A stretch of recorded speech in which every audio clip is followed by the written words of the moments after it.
మనసు నిండా శివయ్యనే నింపుకొని చూస్తే కాశీ ఒక మహాద్భుతం. మనం ఏదోలే అనుకునేవి కాశీలో పరమపుణ్యధామాలు. మనం ముక్కున వేలేసుకునేవి ముక్కోటి దేవతల ఆవాసాలు. తెలుసా మీకు?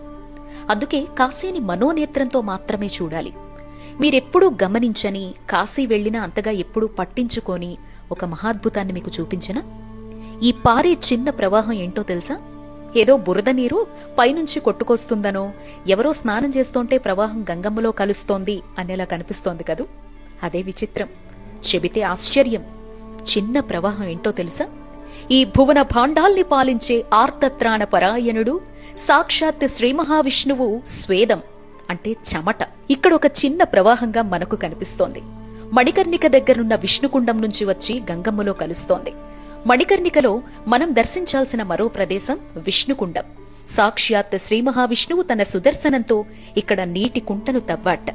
ఆ క్రమంలో తన స్వేదమే ప్రవాహంగా మారిందిట. సతీదేవి చెవిపోగులు మణికర్ణిక అంటే చెవి ఆభరణం పడ్డటువంటి ప్రదేశం ఇది. అవి తీసి శివయ్యకివ్వాలనే తపనతో శ్రీ మహావిష్ణువు తన స్వేదంతో నిండేంత శ్రమపడి సుదర్శనంతో తవ్వినా చెవిపోగులు ఇప్పటికీ దొరకలేదుట. అలా నేటికి స్వామి వెతుకుతూనే ఉన్నారట. ఆ స్వేదమే ప్రవాహంగా మారి గంగమ్మలో కలుస్తోంది. ఆ కుండమే విష్ణుకుండం. కనుక మణికర్ణిక స్నానం తర్వాత ఈ కుండాన్ని దర్శించిన, ఆ స్వేదాన్ని తాకిన మన జన్మ ధన్యమే. జై కాశీ, దివ్యకాశీ, భవ్యకాశీ.